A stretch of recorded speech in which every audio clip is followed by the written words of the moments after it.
silence, and I really wish I could have had a little more time to add some of Brian Darnell's work in and some more Baba quotes in about silence, since that's such a big part of Baba's,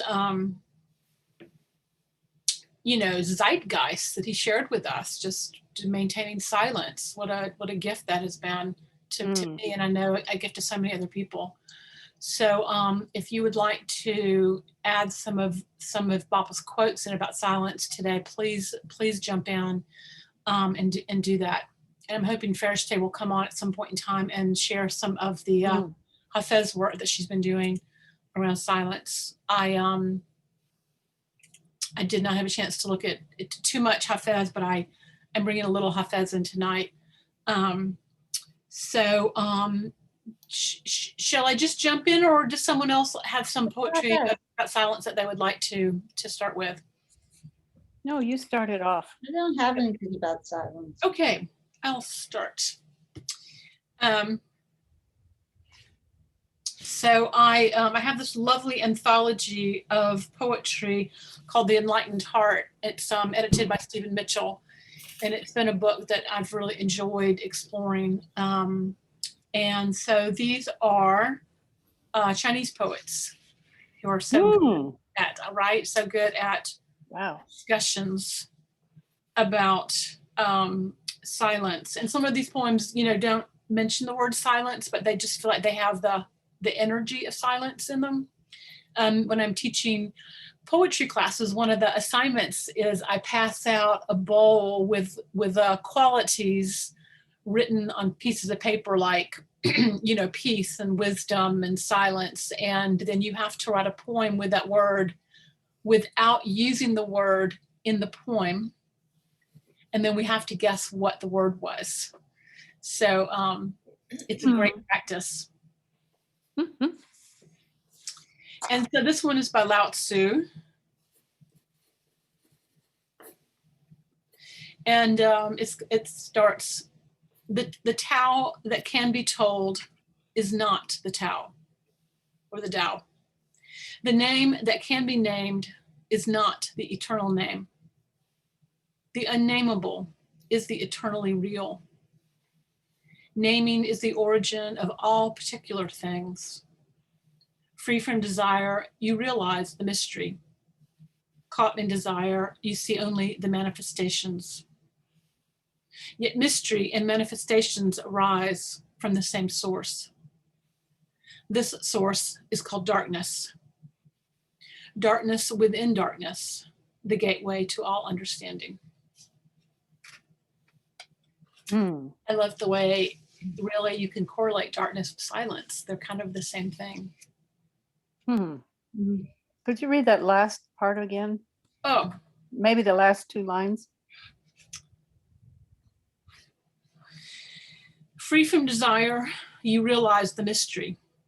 Caught in desire, you see only the manifestation. Yet mystery and manifestations arise from the same source. This source is called darkness. Darkness within darkness, the gateway to all understanding. Wow, the beyond. It's perfect. Right? Perfect. Silence and darkness, they really are. Right. So, they're different manifestations of the same thing.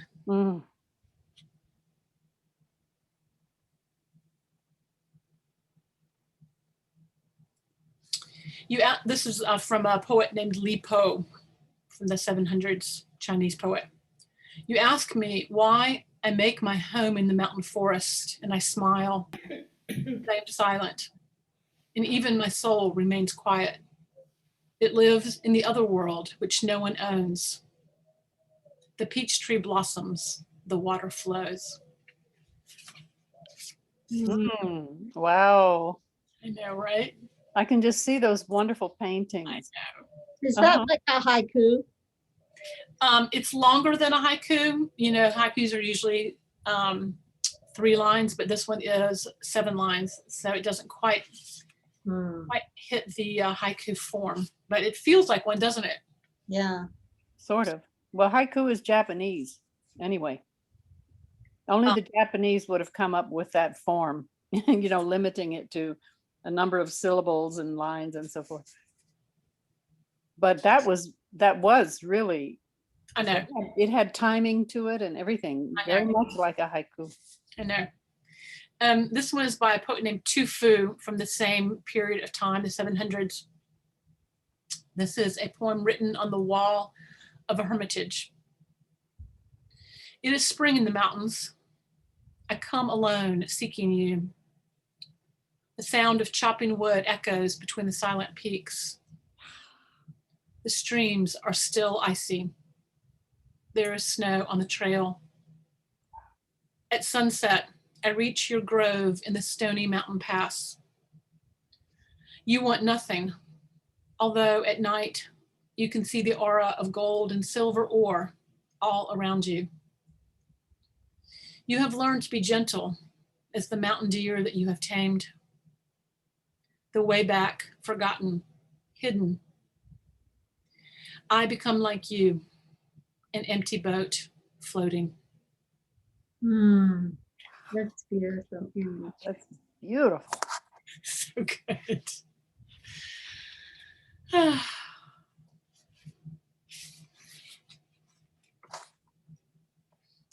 This one is by a poet named Gensai from the 1600s, not too far from the time of Hafez. It's called A Poem Without a Category. Trailing my stick, I go down to the garden edge, call to a monk to go out to the pine gate. A cup of tea with my mother, looking at each other, enjoying our tea together. In the deep lanes, few people in sight. The dog barks when anyone comes or goes. Fall floods have washed away the planks of the bridge. Shouldering our sandals, we wade into the narrow stream. By the roadside, a small pavilion where there used to be a little hill. It helps our hermitage mood. Country poems pile one sheet on another. I dabble in the flow, delighted by the shallowness of the stream.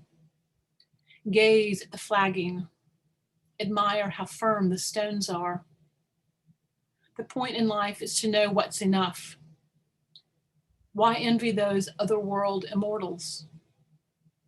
With the happiness held in 1 inch square heart, you can fill the whole space between heaven and earth.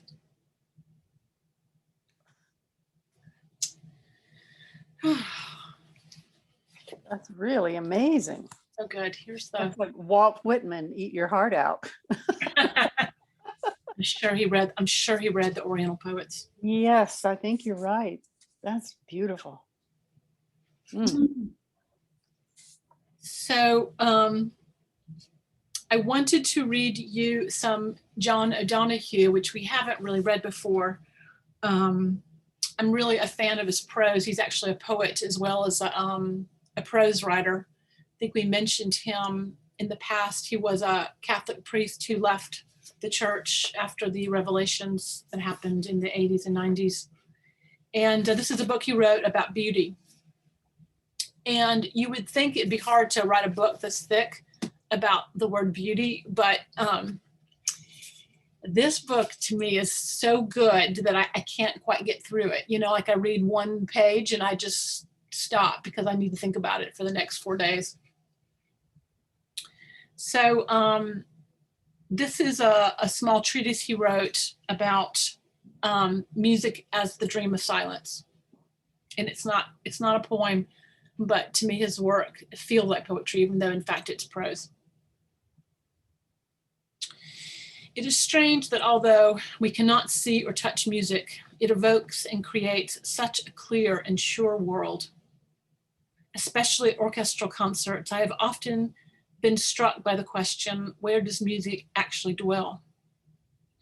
I love the ritual and form of concert, how the conductor evokes a fluency and harmony from the diversity that is an orchestra, how the soprano soars to meet the music, how the audience and performers are affected and enfolded in this invisible force, A deaf alien would be amazed at our gathered attention and unity. Though we cannot see music with the eye, many musicians speak of seeing music with their inner senses. They see shapes of flow and of structure. Some see music in their dreams appearing as forms or patterns. A friend once had a dream of seeing her Sufi teacher walking into heaven. She vanished beyond visibility. When she returned later, there were notes sticking to her limbs like bars of light.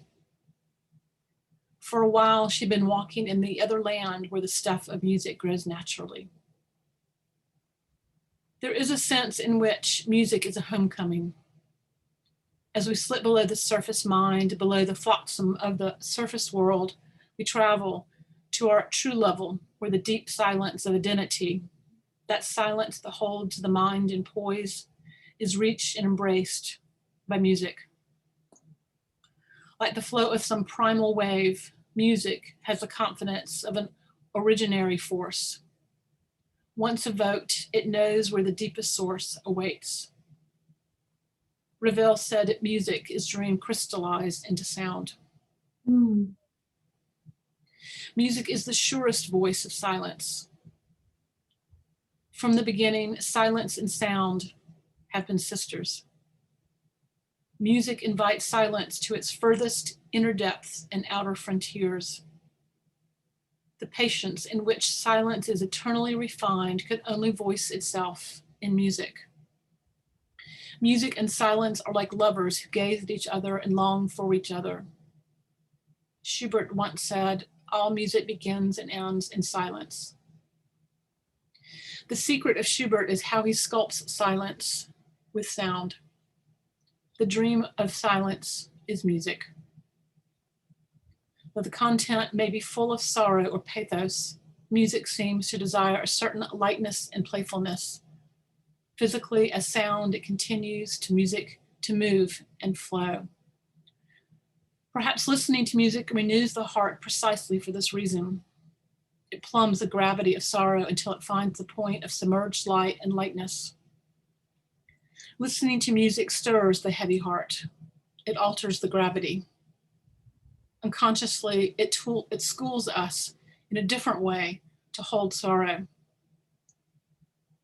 When the music is dark, it works through dissonance and harsh notes. Like underpainting, their beauty is slow to reveal itself, but it does ultimately dawn. It frees a space to let in lightness. Unlike anything else in the world, music is neither image nor word, and yet it can say and show more than a painting or a poem. I have to say, I think that's all very true. Mm. I had years ago, I studied with a healer. People came from all over the world to see him, and people would talk about the most ridiculous things, and he would be completely patient with them. And I walked up to him one day and said, I don't really understand how you, I said, how is it that you can be so patient with everyone that comes to you? And he put his hands on my shoulders and he looked me in the eye, and he just stood there and he just looked at me and he didn't say anything. And then he smiled at me and then he walked away. And I thought he was just thanking me for hosting this event for him. And when he walked away, I was standing in a room with about 40 people that had been studying with him for the weekend. And when he walked away, I suddenly could hear the music that every single person in the room was making. And it was so incredible. And I walked over to him and I said, oh, you hear the music that people are making, don't you? And he just looked at me and he said, yes. It was Wow. it was Wow. a big revelational moment for me to understand I'll say. something about healing. And for me, it seemed like one of the reasons that Baba, chose to be silent, so he could carry that vibration to us in a more pure, completely direct, fashion, undimmed by words. That's my view about that anyway. I'm sure y'all have some lovely ideas about that. Well, I do think that one of the things that poetry achieves is that it escapes. It's the only thing that I can think of that escapes the bondage of the awkwardness of words. You know, you have a feeling or a sensation that you want to transmit to somebody, and that you only have words to do it with, or music. And the words are so abstract from the event that you're trying to convey. You know what I'm talking about? If you have, you Yeah. know, a deep experience, and Yeah. there's no way you can convey that in words. Right. Because it's immediately removed from Right. the experience by the abstraction of words. Right. Yeah. It's so frustrating, and poetry does the best possible job. I know. I've so often had the experience where someone was saying something to me and it did not resonate with me. Mm-hmm. Like there was no energy behind their words. And I knew that they either didn't believe it or they were lying, something like that.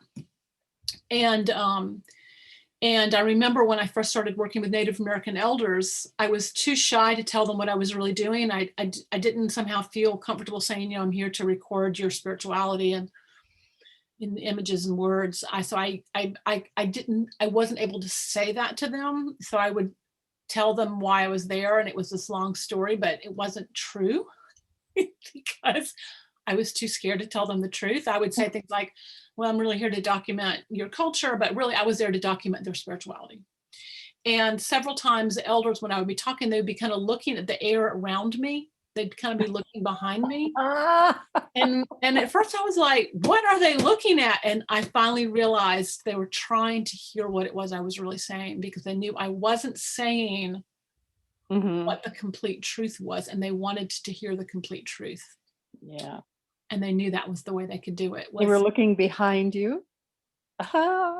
And because they were really happy about the real reason I was there, even though I was too shy to share it, they said yes. You know, they allowed me to interview them and photograph them, and I was invited into ceremonies. It was amazing because they were listening to the energy behind the words, not the words. And for me, those kind of experiences have been very transformative, because they've helped me to understand that you can say something, you can write something, you can try to write a poem, you can write prose, it doesn't really matter. But if there's no truth behind what you're saying, then it really will not convey to people very much at all. There has to be an energy behind it. And that's why Baba could not speak and we still experience his energy, because he was sitting in that energy. And for me as a poet, that's been a very important understanding to have, you know, to trust the energy behind words, just to let them flow out. I don't have to figure it all out. I don't have to know what the next word is, you know, just to trust the movement of the flow. Do you have another one? Another? Yes, I do. Chinese? So we're moving on to Mary Oliver. This is my favorite Mary Oliver. This is my favorite Mary Oliver book. This collection, it's several poems from several of her books, and it's just my favorite. And I find so much of her work to come from the energy of silence that I just couldn't, like, I just finally had to stop picking poems, because I just kept picking one poem after another, because they felt so much like they were from the energy of silence. So this one is called Some Questions You Might Ask. Is the soul solid like iron, or is it tender and breakable like the wings of a moth and the beak of an owl? Who has it and who doesn't? I keep looking around me. The face of the moose is as sad as the face of Jesus. The swan opens her white wings slowly. In the fall, the black bear carries leaves into the darkness. One question leads to another. Does it have a shape like an iceberg? Like the eye of a hummingbird? Does it have one lung like the snake and the scallop? Why should I have it and not the anteater who loves her children? Why should I have it and not the camel? Come to think of it, what about the apple trees? What about the iris?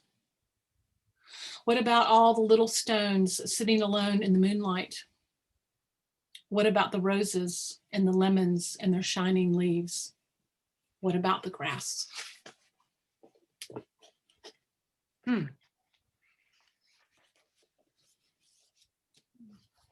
This one's called Moccasin Flowers. All my life so far, I have loved more than one thing, including the mossy hooves of dreams, including the spongy litter under the tall trees. In spring, the moccasin flowers reach for the crackling lick of the sun and burn down. Sometimes, in the shadows, I see the hazy eyes, the lamb lips of oblivion, its deep drowse, and I can imagine a new nothing in the universe. The matted leaves splitting open, revealing the black planks of the stairs. But all my life, so far, I have loved best how the flowers rise and open, how the pink lungs of their bodies enter the fire of the world and stand there shining and willing, the one thing they can do before they shuffle forward into the floor of darkness and become the trees.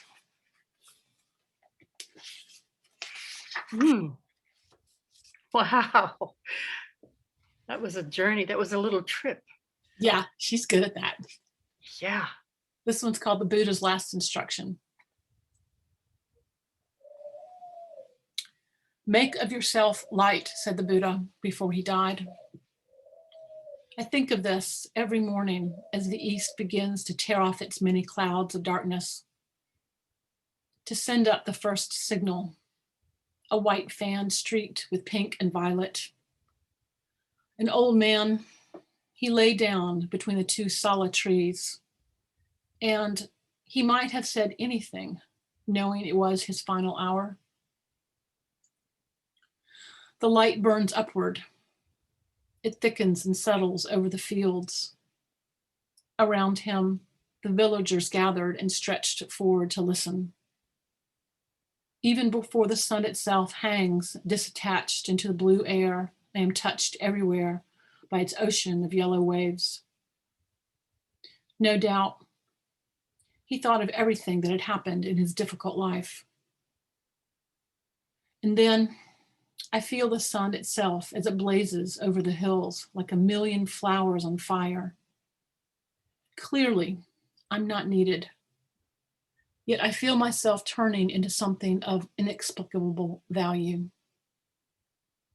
Slowly, beneath the branches, he raised his head. He looked into the faces of that frightened crowd.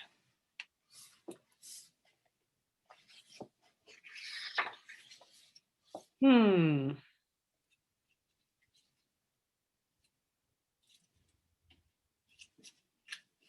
anybody want to comment before we go on?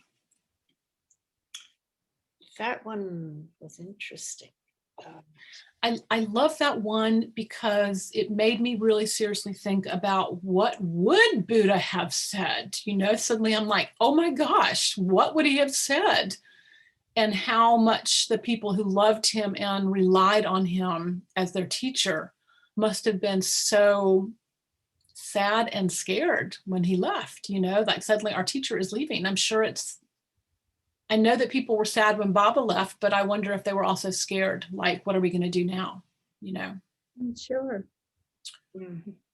So, Definitely. I'm sure there were some people who were frantic when Baba left. And so I think that's so beautiful the way Mary Oliver says, I realize I'm not really needed in this world, and yet I feel myself turning into something of inexplicable value.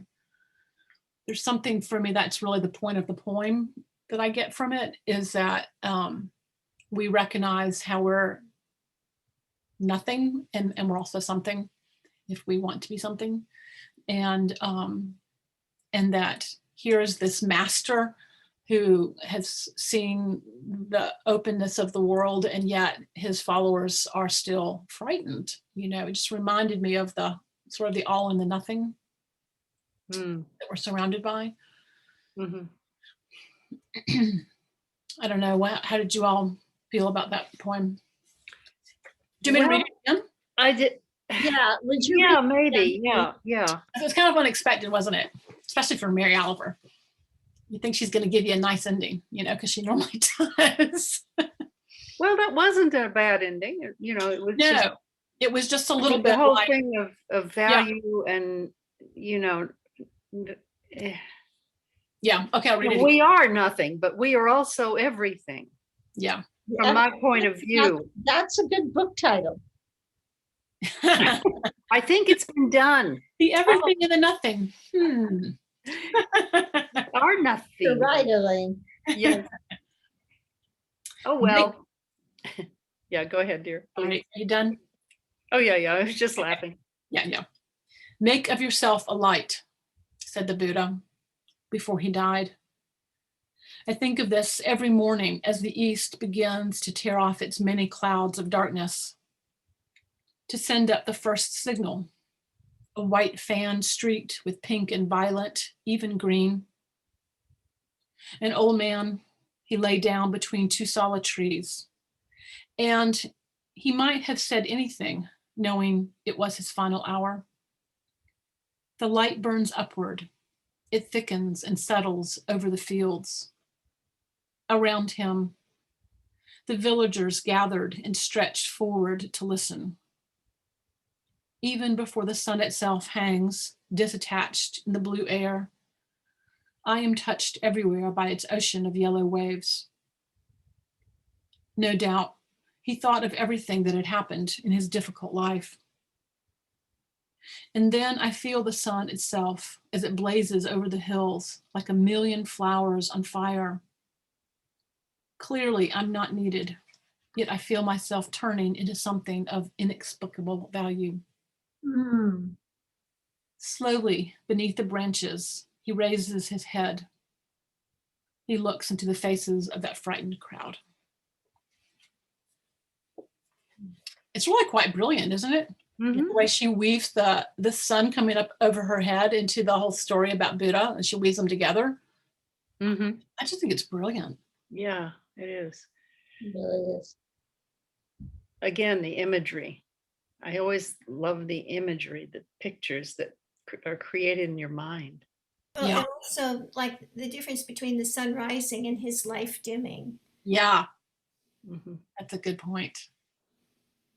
And that he begins it by saying, make of yourself a light. And then she talks about the sun touching everything and filling everyone, and Mm. sort of indifferently doing that, but still, causing such life force and nurturing to happen in everybody's life, even in its indifference. Yeah. A little bit more Mary Oliver before we move on. This one's called Lilies. Mhm. I have been thinking about living like the lilies that blow in the fields. They rise and fall in the wedge of the wind and have no shelter from the tongues of the cattle, and have no closets or cupboards, and have no legs. Still, I would like to be as wonderful as that old idea. But if I were a lily, I think I would wait all day for the green face of the hummingbird to touch me. What I mean is, could I forget myself even in those feathery fields? When Van Gogh preached to the poor, of course he wanted to save someone, most of all himself. He wasn't a lily, and wandering through the bright fields only gave him more ideas. It would take his life to solve them. I think I will always be lonely in this world, where the cattle graze like a black and white river, where the ravishing lilies melt without protest on their tongues, where the hummingbird, whenever there is a fuss, just rises and floats away. Mhm. Woohoo. Mm, She's just in a class of her own. That yeah. Oliver. Kind of got a feeling like that was yummy. I was eating something delicious. Mm.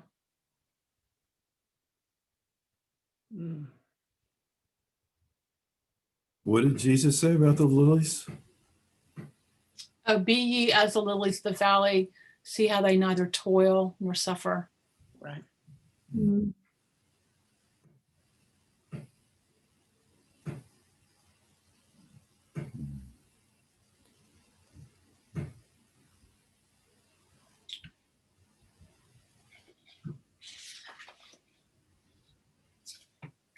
This is called 5 a.m. in the pine woods. I've seen their hoof prints in the deep needles and knew they ended the long night under the pines, walking like two mute and beautiful women towards the deeper woods. So I got up in the dark and went there. They came slowly down the hill and looked at me sitting under the blue trees, shyly. They stepped closer and stared from under their thick lashes and even nibbled some damp tassels of weeds. This is not a poem about a dream, though it could be. This is a poem about the world that is ours, or could be. Finally, one of them, I swear it, would have come to my arms, but the other stamped sharp hoof in the pine needles like the tap of sanity, and they went off together through the trees. When I woke, I was alone. I was thinking, so this is how you swim inward. So this is how you flow outward. So this is how you pray. I'd love to go on a camping trip with her. I know. I'm sorry, that's a stupid remark, but No, I'm with you. No, I don't quite understand that, Elaine. yeah, I figured nobody would understand that. No, I totally get it. Just I want to put my hand up for that one. Like, totally get that. But explain it, because that's maybe helpful. Oh, if I can.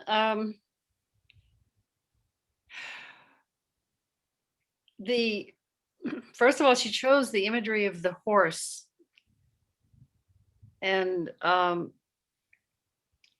they're very psychic animals anyway, and they're very their souls, their atma is very beautiful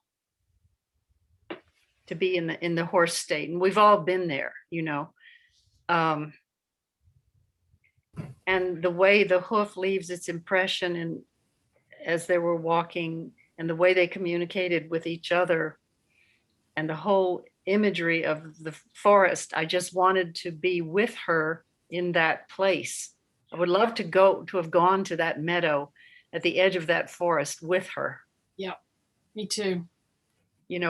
Whether she just imagined this and it came to her as poetry, or she really got that experience from being there. It was for me transformative. Yeah, because of the love I have for horses, I think, and the woods, and just being in the forest. I love that.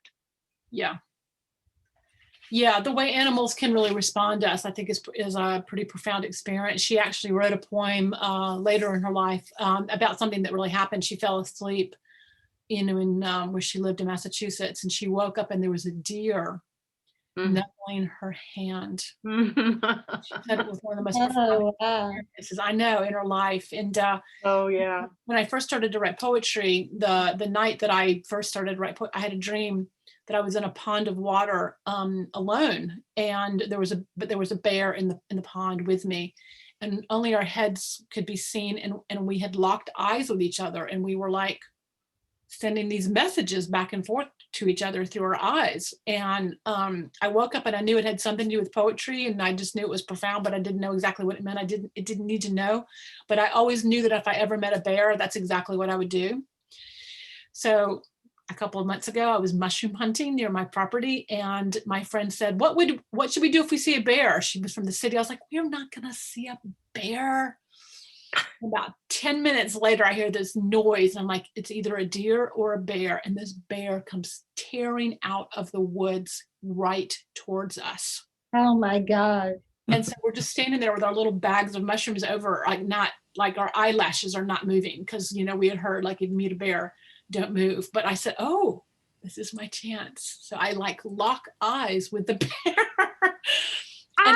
And I knew that people had said, don't do that. Don't lock eyes with the bear. They'll think you're challenging them. So I thought, well, what should I do so the bear will know that I just want to have a moment with it and I'm not challenging it. So I decided to just bask it in as much love as I possibly could. So I'm like sending this bear like as much love as I am capable of sending while I'm locked eyes with it. And it's like, oh, and it's really like, it's looking at me like this, like it's completely interested in what's happening. And so then it's like, okay, let's play. So there's a tree next to it and it climbs up the tree and only goes about 3 feet up. And then it looks over its shoulder like, chase me. And I'm sitting there going, I want to chase you so badly. You have no idea, but I'm just standing there like this, not moving. He comes back down and he looks at us like, really? And so he climbs up the tree again and he looks over his shoulder and he goes, chase me. And we're just standing there like we just cannot believe any of this is happening at all. And so finally he's like, you all are so boring. And he just walks off. Wow. Fabulous. Oh, how wonderful. I know. It was just an incredible moment. And I've had 10 of those moments where some animal just like wants to convey something to me, and it does. And it's just, oh, that's great. And it's just so, I just sort of imagine that Mary Oliver like lived that kind of life all the time. You know, for me, it's like these incredible moments that I always remember. I just sort of think of her as someone who like every day has that kind of moment, you know, somewhere in her psyche and her, you know, her perspective about the world. So I'm with you. Let's go camping with Mary Oliver. Okay, let's go. You and I'll walk through the woods with you anytime. Yeah, let's do it. Okay. I can tell you some other really interesting stories about animals. Yeah. So I had this lovely treatise that I talked myself out of reading to you, and now I wish I had left the piece of paper there. It was a beautiful, oh, no, here it is. No. Yes, okay, here it is. It's a short piece. Oh, no, it's only 7 minutes. Okay, well, let me think about this. Okay, I'm going to skip it because we don't have enough time. It's a short piece that John O'Donohue wrote about Vermeer in the Frick Museum in New York, and how it's. Do you want me to read it? It's so fabulous. I think I actually lost it again. Let me see if I can find it. Well, find it. I would love to hear it next week. Okay, here it is. I'll just read the short part of it. Okay. The Frick Museum in New York is one of the most beautiful museums in the world. Yes, it I is. wish I had known it was there when I was there. I've got to go back. Oh, I love it. You can literally walk in out of the noise and maze of Manhattan to find yourself in another era, in a mansion with some of the most magnificent paintings. Among the Frick collection are several masterpieces by Vermeer. Vermeer was a 17th century Dutch painter from Delft. His subjects have little to do with the heroic actions or epic themes. Indeed, they have nothing to do with action at all. This artist has created works of immense beauty, choosing incidental moments in the ordinary life of unknown people. His imagination and skill creates scenes imbued with quality, evoking great drama that remains understated yet charged with subtle force. Vermeer's paintings are real presences. His most famous is probably The Girl with the Pearl Earring. It is a painting of a young girl against a black backdrop. She has just turned her head to look at us. Vermeer catches her in this pure moment of unguarded attention. She is wearing a blue turban. Her mouth is open and its corners seem moist. She seems utterly pure and fresh, and she has a clear conscience. Yet her eyes are dark, uncertain, and questioning. Though imprecise, the pearl earring glows against the dark. The darkness outlines her as if, for a moment, it had just released her. But its shadows still claim her back, her neck, and much of her face. The light blue of the turban is unexpected but perfect. It crowns her presence. This blue is more radiant still because part of it is caught in the shadow, in the dark shadow. The arc of the turban that is illuminated seems almost like a halo, an arc of sky blue over this young soul caught between the darknesses.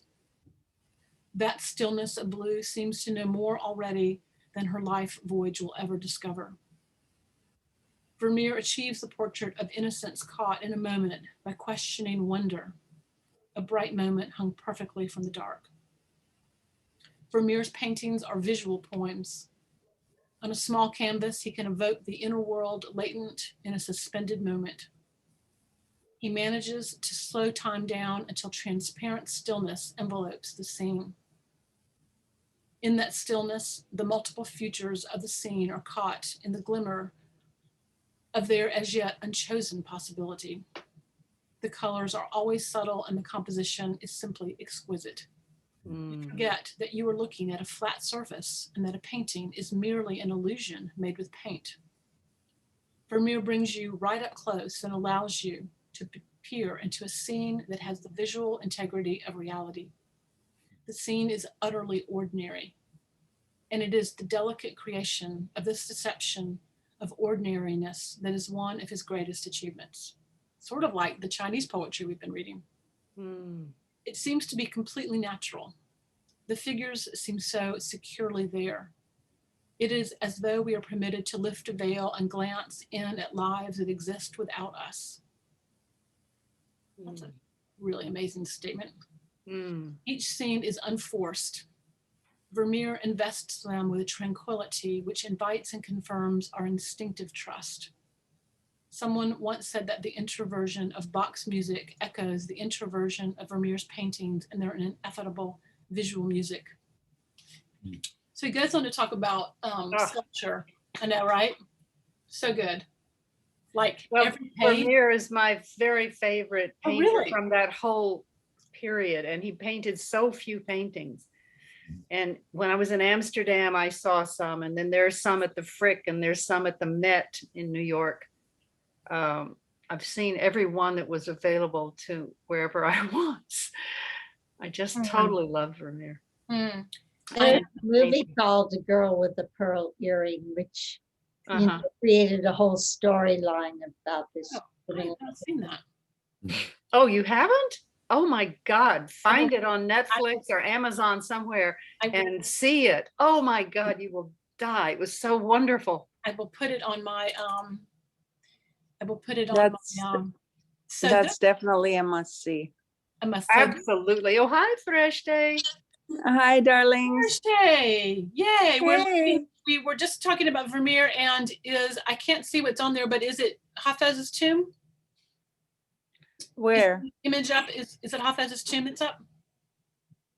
Oh, I don't know. Let's see.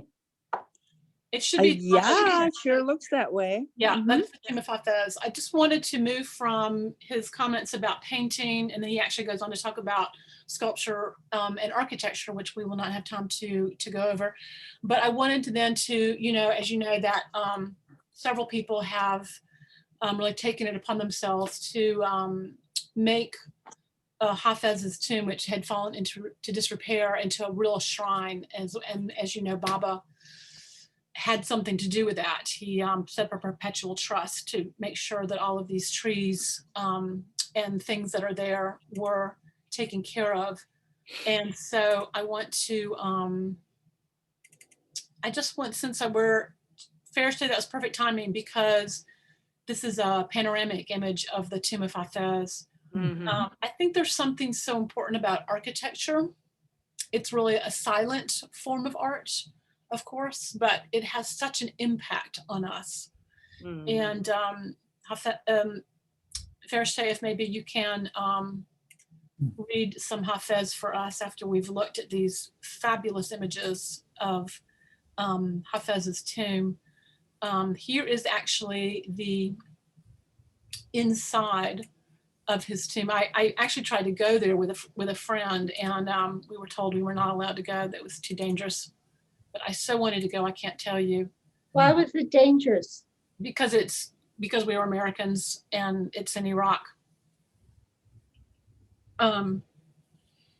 So we actually had, I actually was going with a friend who had a, she had a diplomatic passport, and we actually were going to stay with people in Shiraz, and we were still told we could not go. They could not guarantee our safety, is what they said. Wow.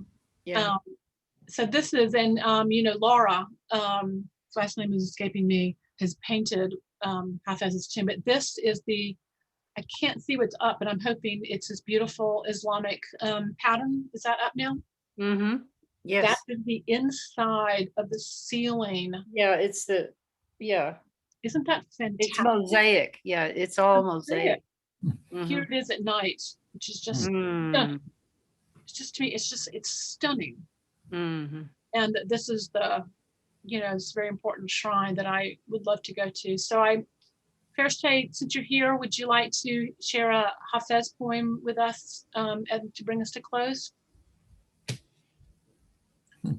We've been reading poems about silence, but anything that Hafez has to say, we're interested in, of course. So Sorry about that. I was muted.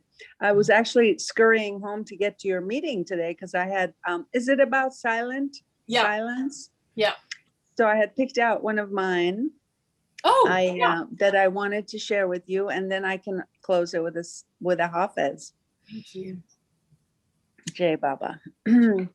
So this is called Silent Poetry.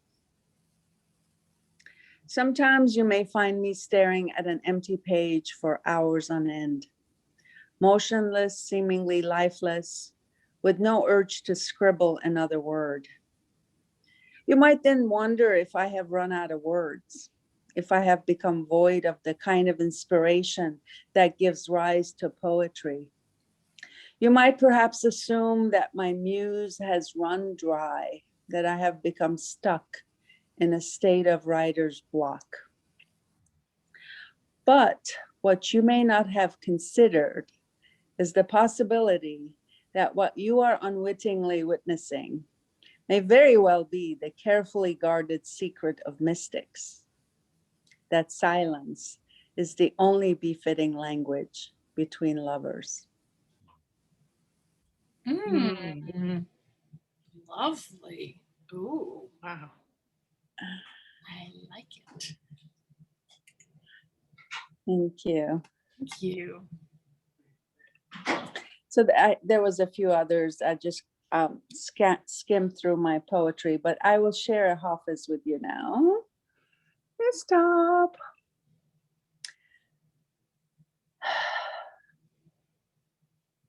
So we are landing on Ghazal 50 for some reason.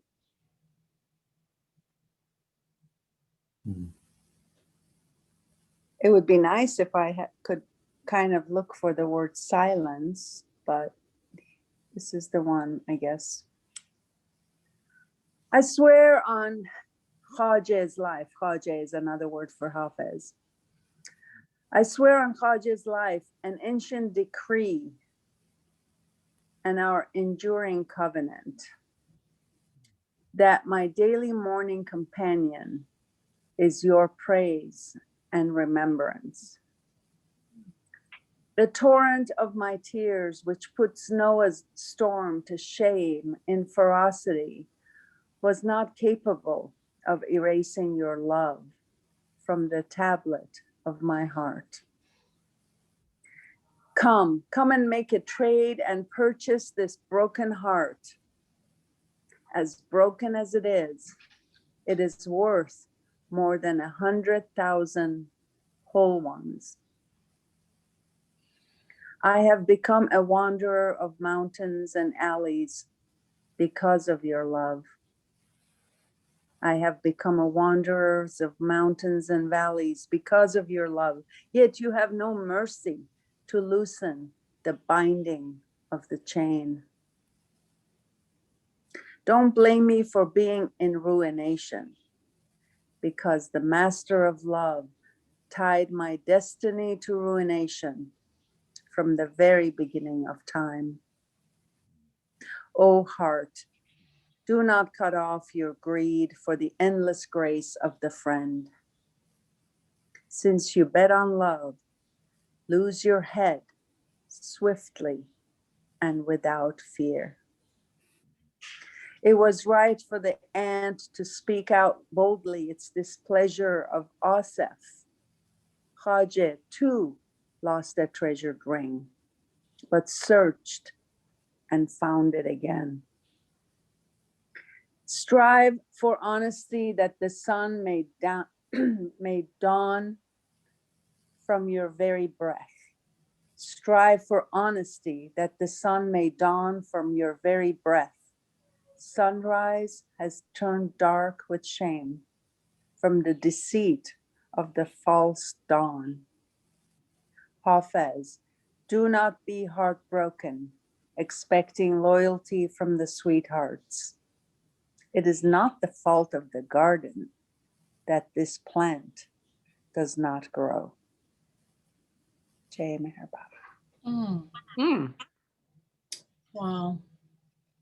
Ah, Thank you. I can't remember. There was a question I was going to ask about that. So I have a couple of notes down here that might shed some light on the mysteries of his wording. King Solomon had been gifted a magical ring by God, which gave him powers and dominion over animals and forces of nature.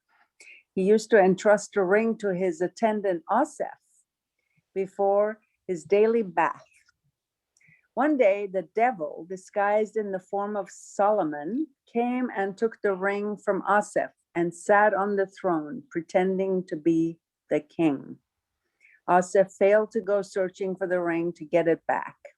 So the ant was bold enough to scold Asaph in his shortcoming to reclaim the lost ring. Here it seems Hafez is using Asaph as the extension of King Solomon, thus really scolding the disposed king for giving up his kingdom and going fishing instead. Apparently he went fishing instead. Eventually in the story, he catches a fish that had swallowed his lost ring, which had been tossed to the sea by the devil to cover up the charade. King Solomon returns to his throne. Wow. That's my little research on the whole story of the ring and the ant and the scolding of Asaph, which is us, we don't go searching for the lost ring. Anyhow, Wow. the end. Wow. Well, that was mind-blowing. Yeah, that was a great closing to the evening. Thank you. Appreciate that.